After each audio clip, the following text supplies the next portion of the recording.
சித்தருக்கெல்லாம் சித்தர் சிவனே போற்றி.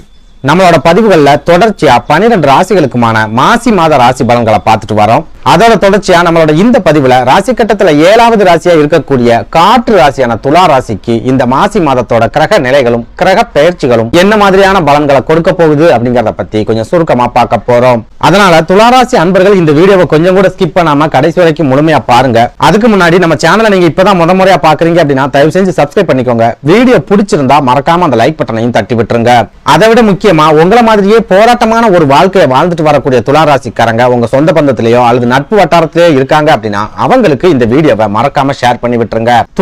துலா ராசிக்காரங்களை பொறுத்த வரைக்கும் கடந்து போன தை மாதம் இவங்களுக்கு ரொம்ப பெரிய அளவிலான ஏமாற்றங்களை மட்டும்தான் கொடுத்திருக்கு அப்படின்னு சொல்லலாம். தை மாதம் அப்படின்னு சொல்றதை விட கடந்த 2-3 வருஷங்களாகவே துலா ராசிக்காரங்க தொடர்ச்சியா ஏமாற்றங்களை மட்டும்தான் சந்திச்சுட்டு வராங்க. இன்னும் சொல்ல போனா அர்த்தாஷ்டம சனி முழுமையா விலகி போயிட்ட காரணத்தால நம்மளோட வாழ்க்கையில ஏதாவது மாற்றங்கள் நடக்கும், முன்னேற்றங்கள் கிடைக்கும் அப்படின்னு நிறைய எதிர்பார்த்து துலா ராசிக்காரங்க ஏமாந்து போய் தான் நிக்கிறாங்க.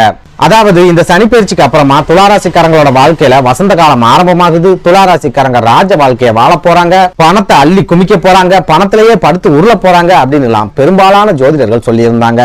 ஆனா உண்மையிலேயே அப்படி ஒரு ராஜ வாழ்க்கை துலா ராசிக்காரங்களுக்கு இந்த சனி பயிற்சிக்கு அப்புறமா கிடைச்சிருக்கா அப்படின்னு கேட்டா கண்டிப்பா இல்ல அப்படின்னு தான் சொல்ல முடியும். குறிப்பா இந்த சனி பயிற்சிக்கு அப்புறமா தான் ஒரு சில துலா ராசிக்காரங்க வேலை இழப்புகளை சந்திச்சிருக்காங்க, சொந்த தொழில நஷ்டம் ஏற்பட்டு தொழிலை கைவிட்டு இருக்காங்க, சொந்த ஊரை விட்டுட்டு வெளியூர்களுக்கு போயிருக்காங்க, கொஞ்ச நஞ்சம் இருந்த மன நிம்மதியையும் முழுமையா இழந்திருக்காங்க. இதெல்லாம் விட முக்கியமா தங்களோட உடல் ஆரோக்கியத்தையும் முழுமையா இழந்துட்டு நிக்கிறாங்க துலா ராசிக்காரங்க. இதுல நம்ம இன்னும் முக்கியமா பார்க்க வேண்டியது அர்த்தாஷ்டம சனி நடப்புல இருக்கும்போது கூட ஒரு சில துலா ராசிக்காரங்க ஓரளவுக்கு மன நிம்மதியோடையும் சந்தோஷத்தோடையும் வாழ்ந்துட்டு வந்தாங்க. ஆனா அர்த்தாஷ்டம சனி முழுமையா விலகினதுக்கு அப்புறமா தான் இவங்க தொடர்ச்சியான சோதனைகளையும் போராட்டங்களையும் சந்திச்சுட்டு வராங்க. மன மகிழ்ச்சி இல்லாத ஒரு வாழ்க்கையை வாழ்ந்துட்டு வராங்க. சுருக்கமா சொல்லணும் அப்படின்னா கடந்த 4-5 வருஷங்களாகவே துலா ராசிக்காரங்க நம்ம வாழ்க்கையில இன்னைக்கு நல்லது நடக்கும், நாளைக்கு நல்லது நடக்கும் அப்படின்னு நம்பியே ஏமாந்துகிட்டு வர்றாங்க. இப்படி ஒரு சூழல்ல கடந்து போன தை மாதமும் துலா ராசிக்காரங்களுக்கு ஏமாற்றங்களை மட்டும்தான் கொடுத்திருக்கே ஒழிய எந்த விதமான சந்தோஷங்களையும் கொடுக்கல, எந்த விதமான முன்னேற்றங்களையும் கொடுக்கல. அதே சட்டை, அதே டெய்லர், அதே வாடகை அப்படின்னு சொல்ற மாதிரி அதே போராட்டம், அதே மன நெருக்கடி, அதே உடல் ஆரோக்கிய பாதிப்புகள் அப்படின்ற ஒரு வாழ்க்கையை தான் துலா ராசிக்காரங்க கடந்த தை மாசத்திலையும் வாழ்ந்திருக்காங்க. இன்னும் சொல்ல போனா ராசி கட்டத்துல இருக்கிற கிரகங்கள் மட்டும்தான் மாதம் மாறிக்கிட்டே இருக்கு. துலா ராசிக்காரங்களோட வாழ்க்கையில எந்த விதமான மாற்றங்களும் இதுவரைக்கும் வரல. அதே நேரம் கடந்த தை மாசத்துல துலா ராசிக்காரங்களுக்கு ஒரு சில நெருக்கடிகள் இருந்தாலும் ஒரு சில வாய்ப்புகளையும் துலா ராசிக்காரங்களுக்கு தை மாதம் ஏற்படுத்தி கொடுத்திருக்கு. அதாவது கடந்த தை மாதத்தை எடுத்துக்கிட்டோம் அப்படின்னா உங்களோட உடல் ஆரோக்கியத்திலேயோ அல்லது குடும்பத்தில் இருக்கிறவங்களோட உடல் ஆரோக்கியத்திலேயோ ஏதாவது வகையில பாதிப்புகள் ஏற்பட்டிருக்கும். அது மூலமா மருத்துவ செலவுகளும் ஏற்பட்டிருக்கும். இது கூடவே தேவையில்லாத வீண் அலைச்சல்களையும் துலா ராசிக்காரங்க சந்திச்சிருப்பீங்க. திடீர் பண இழப்புகளையும் துலா ராசிக்காரங்க கட்டாயமா சந்திச்சிருப்பீங்க. ஆனா ஒரு சில துலா ராசிக்காரங்களை எடுத்துக்கிட்டோம் அப்படின்னா கடந்த தை மாதத்துல பெரிய அளவுக்கு பண நெருக்கடி இல்லாத ஒரு வாழ்க்கையை வாழ்ந்திருப்பாங்க. அதாவது ஒரு பக்கம் விரைய செலவுகள் அப்படிங்கிறது இருந்துகிட்டே இருந்திருக்கும், இன்னொரு பக்கம் மருத்துவ செலவுகள் அப்படிங்கிறதும் இருந்துகிட்டே இருந்திருக்கும். ஆனாலும் அதையும் மீறி கடந்த தை மாசத்துல உங்க கையில பண புழக்கம் அப்படிங்கிறது எப்பவுமே இருந்திருக்கும். இதனால கடந்த காலங்களில் நீங்க அனுபவிச்சுட்டு வந்த பண நெருக்கடிகள்ல இருந்து ஒரு விடுதலை கிடைச்ச மாதமா கடந்த தை மாதம் இருந்திருக்கு. அதே சமயம் கடந்த தை மாதத்துல என்னதான் உங்க கைகள்ல பண புழக்கம் சிறப்பானதாவே இருந்தாலும் அந்த பணத்துல ₹1 கூட சேமிக்க முடியாத அளவுக்கு நிறைய விரைய செலவுகளும் ஏற்பட்டிருக்கு. இதனால கடந்த தை மாதம் துலா ராசிக்காரங்களுக்கு முழுக்க யோகமான காலமா இருந்திருக்கு அப்படின்னு சொல்ல முடியாது. அதே நேரம் துலா ராசிக்காரங்களுக்கு பெரிய அளவிலான பாதிப்புகளை கொடுக்காத ஒரு மாதமா கடந்த தை மாதம் இருந்திருக்கு அப்படின்னு வேணா சொல்லலாம். இப்படி ஒரு சூழல்ல இந்த மாசி மாதத்தோட கிரக நிலைகள் துலா ராசிக்காரங்களுக்கு என்ன மாதிரியான யோகங்களை கொடுக்க போகுது, என்ன மாதிரியான அதிர்ஷ்டங்களை கொண்டு வர போகுது அப்படிங்கறத பத்தி பார்க்கலாம். அந்த வகையில இந்த மாசி மாதத்தோட கிரக நிலைகளை ஆராய்ச்சி பார்க்கும்போது துலா ராசிக்காரங்களுக்கு மாதத்தோட முதல் 15 நாட்களும் ரொம்ப யோகமான காலகட்டமா இருக்க போகுது. அதே நேரம் மாதத்தோட பிற்பகுதி ஒரு சில சோதனைகளையும் போராட்டங்களையும் கொடுக்க போகுது. அதாவது இந்த மாசி மாதத்தோட தொடக்கத்திலேயே உங்க ராசிக்கு அதிபதியான சுக்கிர பகவான் சுகஸ்தானம் அப்படின்னு சொல்லப்படுற மகர ராசிக்கு பயிற்சியாகி செவ்வாய் பகவானோட இணைஞ்சு சஞ்சாரம் பண்றார். மகர ராசியில ஏற்கனவே செவ்வாய் பகவான் உச்சம் பெற்ற நிலையில இருக்கும்போது அவர் கூட சுக்கிர பகவானும் இணைகிறார் அப்படின்னா சுக்கிரமங்கல யோகம் அப்படிங்கிற அருமையான ராஜ யோகம் உருவாகுது.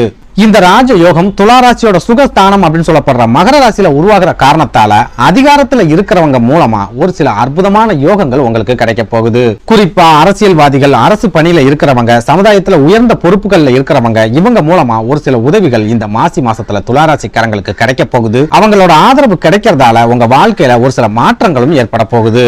அதே போல இந்த சுக்கிர மங்கள யோகம் சுபகாரிய தடைகளை முழுமையா உடைக்கும் அப்படிங்கறதால இது நாள் வரைக்கும் நீங்க சந்திச்சு வந்த திருமண தடைகள் இந்த மாசி மாசத்துல முழுமையா விலக போகுது. திருமணம் மாதிரியான சுபகாரிய பேச்சுக்களை பேசி முடிக்கிறதுக்கும் அற்புதமான காலகட்டமா இந்த மாசி மாதம் இருக்க போகுது.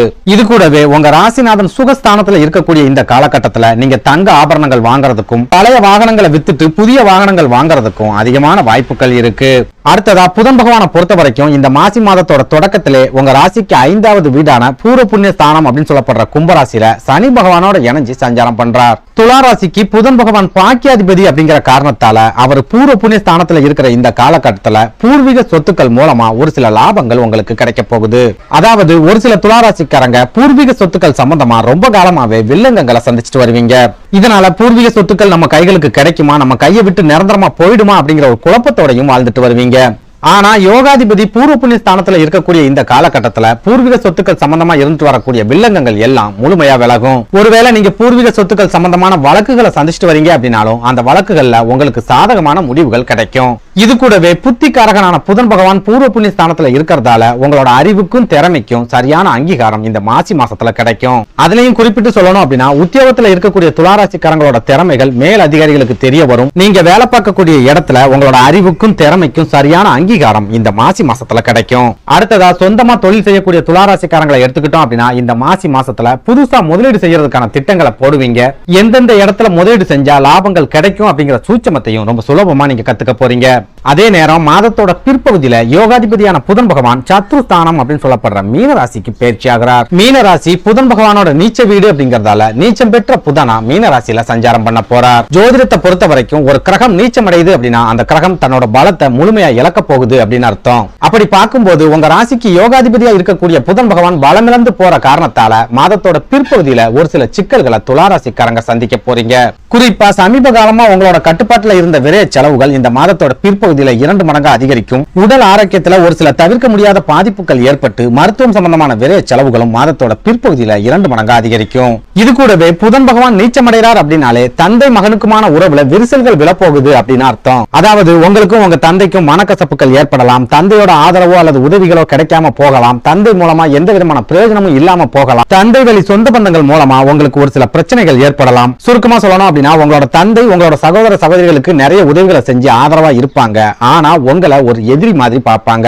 இதனால துளாராசிக்காரங்க இந்த மாசி மாசத்துல உங்க தந்தை கூட பேசும்போது ரொம்பவே எச்சரிக்கையாவும் கவனமாவும் பேசுங்க. எந்த சூழல்லையும் உங்க தந்தையை விட்டு கொடுத்து பேசிடாதீங்க, குத்தி காட்டியும் பேசிடாதீங்க. அடுத்ததா நீங்க துளாராசியில பிறந்த பெண்களா இருக்கீங்க அப்படின்னா உங்களோட குடும்ப வாழ்க்கையில பெரிய அளவுக்கான பிரச்சனைகளோ அல்லது போராட்டங்களோ இந்த மாசி மாசத்துல இருக்காது.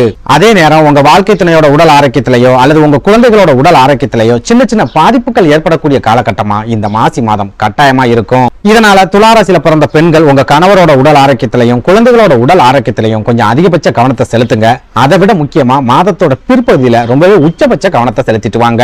அதே போல இந்த மாசி மாதத்தோட பிற்பகுதி உங்களுக்கு நிறைய விரைய செலவுகளை ஏற்படுத்தும் அப்படிங்கறதால இந்த மாசி மாதம் முழுக்கவே உங்களோட செலவுகளை சுருக்கிக்கோங்க. சிக்கனமா இருக்கிறதுக்கு முயற்சிகளை செய்யுங்க. நன்றி, வணக்கம்.